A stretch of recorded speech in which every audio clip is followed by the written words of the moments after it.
Speaking of the Democrats, the Hunter story now, today, the Washington Post editorial board, a bunch of columnists on the left and the right and the center all took issue with the pardon. Some continue to say the bad thing was the lying. Some continue to say the bad thing was giving up the high ground to Donald Trump. Some say the bad thing was undermining the rule of law, special treatment for families, the blanket nature of the pardon. People have all sorts of different views of why it was bad, but everybody thinks it was bad. There is a growing school of thought pushed by some close to Joe Biden that says the public doesn't care about this. It's an inside story. And by the end of this week, and certainly by the holidays, nobody's going to be talking about this or caring about it. It doesn't tarnish his legacy. It's just like a thing that happened. Dan, what's your view of that point of view, that this thing does not have a sustained import?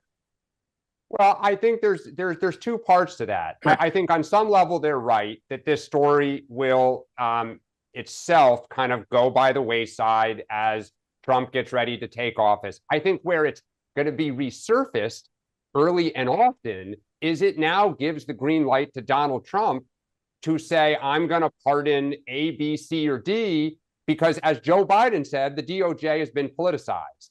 And so he totally undercut the Democratic Party's ability to say, no man is above the law, et cetera, et cetera. So I think it is, the more I read, the more kind of angry I get about this, and just feel like it really is a fitting last chapter to what has been kind of a failed political leadership of Joe Biden as president. And I hate to say that, but the fact that the party is where it is, and this parting shot to basically protect his son, which I get, that is really the party's going to have to clean this up.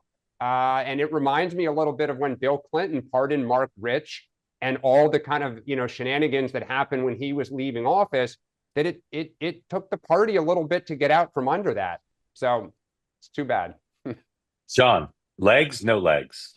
Oh, I think it's got legs because, I think Dan's right. We're on our side. I don't think you'll ever hear us stop talking about this pardon for a million reasons. I mean, the issue aspect of it, as I mentioned yesterday, guns and taxes, the precedent it sets for Donald Trump and every future person when it comes to pardons. I actually think that we've changed the nature of pardons, and you will see more blanket ones.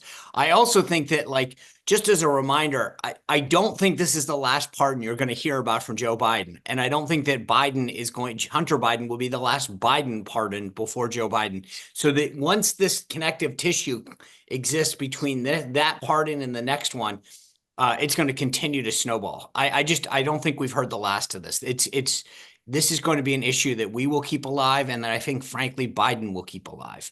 And can I just add one thing? Because I know there are a lot of Democrats that are like, this happens.